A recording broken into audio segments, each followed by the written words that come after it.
السلام عليكم البنات، كي دايرين؟ لاباس عليكم؟ كنتمنى تكونوا كلكم على خير وبخير وفي صحه جيده ان شاء الله. غنحضر معكم اليوم الحوت في الفران بازير، وبقاو معايا باش تشوفوا الطريقه ديال التحضير. عندي هنا هاد الحوت البنات، عندي 3 ديال الحوتات هنايا، وعندي ازير، وعندي واحد ليمونه حامضه، وعندي هنايا شويه ديال البزار، شويه ديال الكمون، وشويه ديال الملحه، وشويه ديال الثوم غبره ولا الثوم بودره. وبقاو معايا دابا باش نقاد الحوت ديالي. دابا البنات غادي ناخذ هذا الحوت ديالي بعد ما نقيته، هانتوما تشوفوا بعد ما نقيته مزيان غادي نشرفوه كامل الفوق باش تدخل ليه العطريه باش يجي زوين. غادي ندير ليه كامل الطريقه هذه.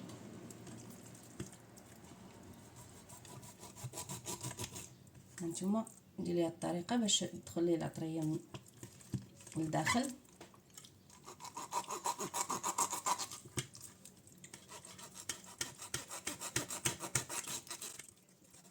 يجي احسن من الا تقلات الزيت البنات، تجي حتى الا تقلات يجي زوين، ولكن غير ما صحيش الزيت نبقاو نقليو فيه هكا الحوت ولا الحاجات اخرين.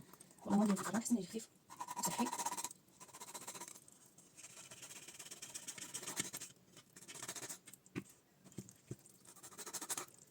صافي غير ان شاء الله بحال هكا. غادي نتبلو هاد العطريه اللي عندي هنايا. هذا ما تيحتاج كاع الحوت، ما تيحتاجش كاع البزور وسميتو الاخر بحال الشاموله ديال السردين. هذا غير كمون الملحه والحامضه تيجي بيه زوين، لا في القليان ولا في الفران.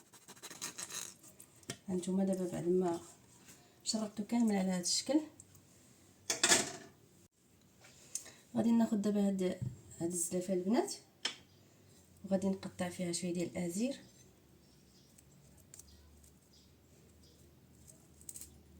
الا متوفر عندكم تاع ازير اللي تيكون ميبس اولا يابس تستعملوه. عندكم هذا الخضر تديروا الخضر. انا غادي نقطعو دابا، نقطعو صغير على هذا الشكل، غير القياس غير نسم لينا هذا الحوت تيجي رائع البنات بازير، وكما قلت لكم تيجي صحي. خاصني نقردو بالقص.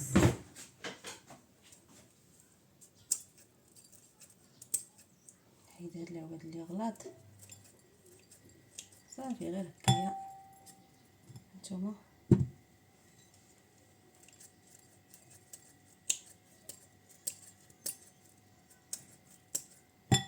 باركه، نتوما تشوفوا. غادي نزيد عليه دابا هاد العطريه،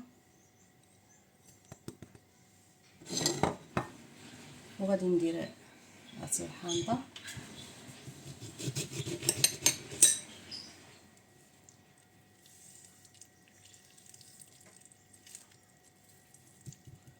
بهذا الشكل البنات.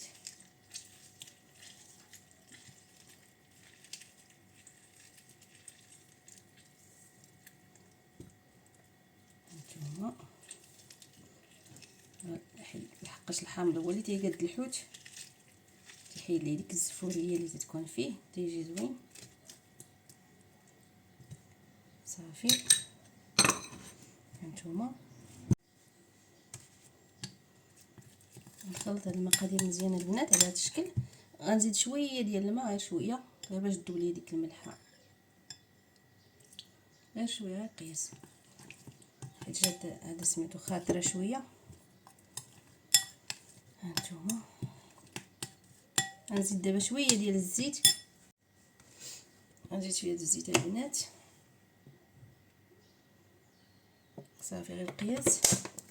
اللي ما باغاش يديرها صافي بلا ما ديروها الا ما بغيتوش، خليو غير هاد العطريه هادي والحامض. غادي نجيب دابا الحوت ديالي نشرملو، غادي نشرملو. هانتوما ندخل ليه هاد الشرموله مزيان،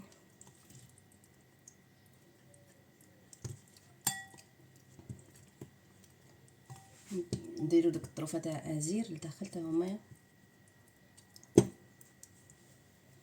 الشكل. نفس الطريقه للجهه الاخرى. نحاولوا ندخلوا هذيك الثومه وازير في هاد اللايس.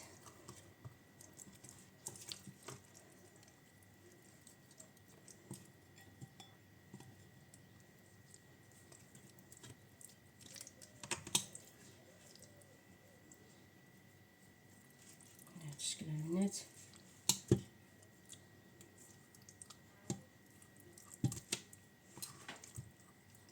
صافي ندير كامل بهذه الطريقه هذه.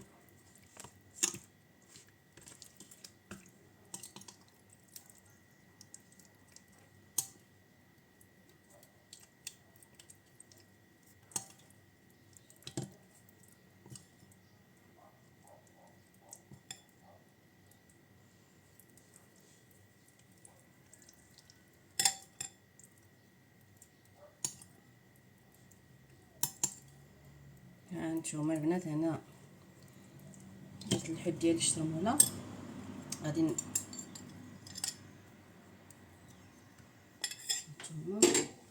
نديرو دابا في اللاطه اللي غادي تدخل الفران.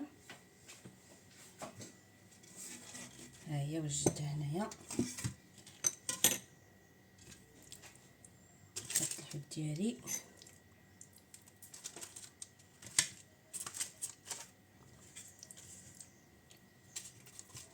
بهذه الطريقه هذه.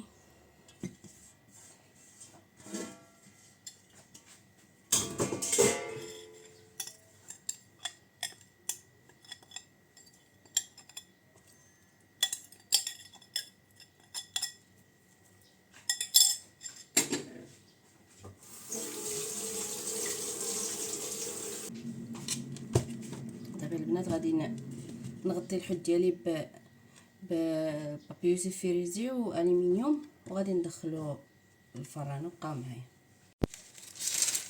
غنغطي دابا البنات بهذا البابي يوسف فريزي على هذا الشكل هانتوما، وغادي نغطي بالومنيوم ونخليه طايب دابا البنات. وغادي نحيدو هاد البابي الومنيوم والسفيريزي ونخليوه يتحمر شي شويه حتى يتجمر لينا في الفران ونخرجوه.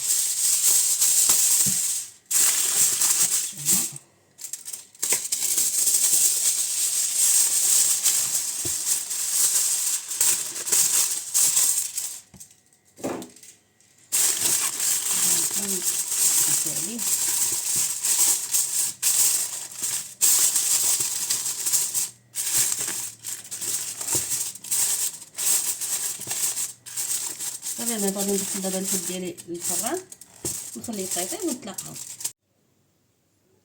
صافي بعد ما دخلت الحوت للفران البنات غادي نحضر واحد الشلاضه تجي رائعه البنات. عندي هنايا بطاطا مسلوقه وخيزو حتى هو مسلوق، درتهم تتسلقوا حيت لهم القشره. وعندي هنايا الباربه. المهم هذه تكون موجوده في تتباع موجوده طايبه.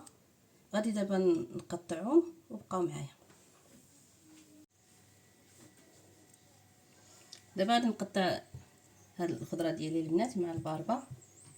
كما قلت لكم راه ديجا سلقت خيزو ولا البطاطا.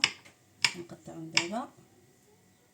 تجي زوينه هاد الشلاضه البنات، تتاكل تتكل في الصيف وتتكل حتى في البرد.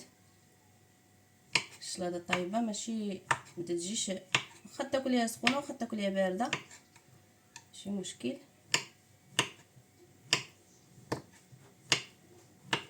وصحيه مع تتكون الخضره مسلوقه راه تتجي صحيه اولا مبخره كما بغيتو ديروا لها. الا بغيتو تبخروها ولا تسلقوها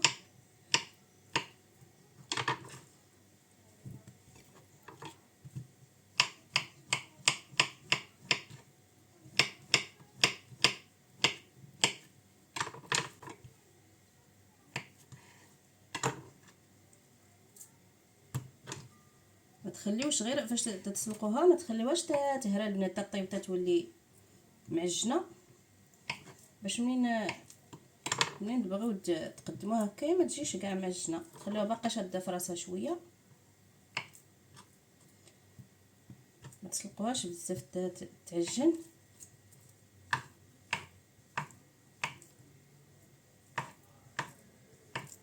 ثم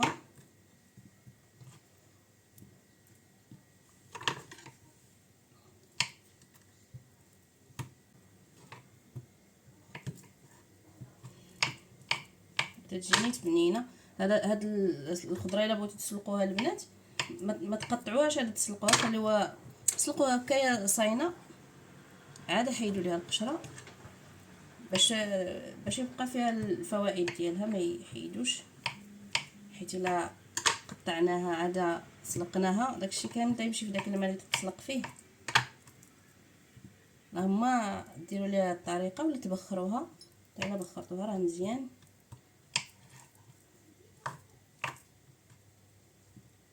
وديما تنقلبوا على الطريقه الصحيحه اللي طريقه زعما اللي مفيده للصحه ديالنا.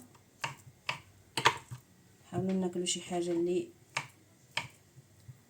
تكون تحافظ لنا على صحتنا، نبعدوا عن المقليات بزاف.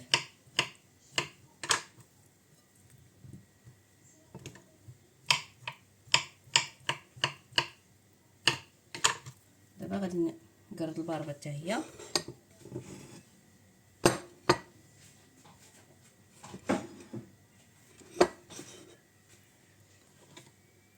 كما قلت لكم الباربه راه طايبه من قبل، نتوما الا عندكم باربه خضراء سلقوها عاد استعملوها.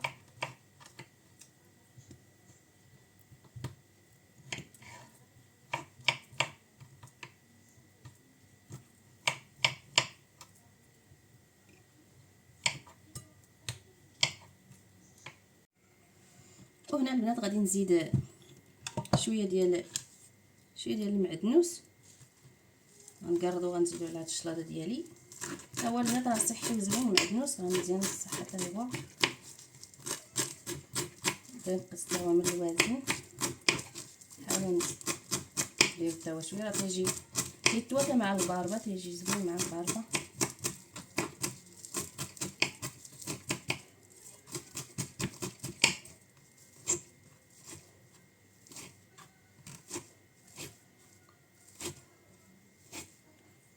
صافي البنات غادي ندير القشلاضه ديالي.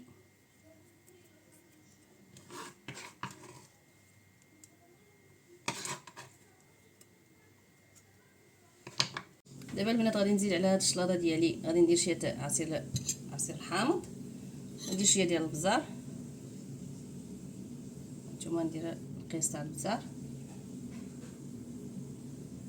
هاد البزار حار بزاف. وغادي نزيد ندير شويه ديال الملحه، هي على حسب الذوق كل واحد. صافي غادي ندير دابا عصير حامض،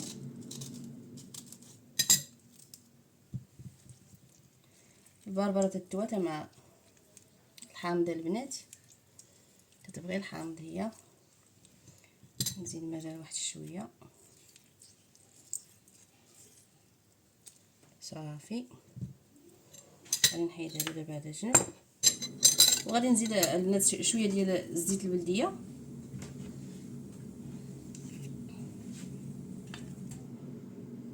على القياس.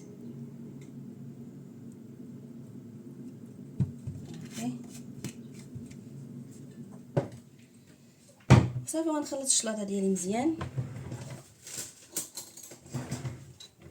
نخلطها مع الزيت والملحه والعصير ديال الحامض. صافي تنقدموها بالصحه والراحه.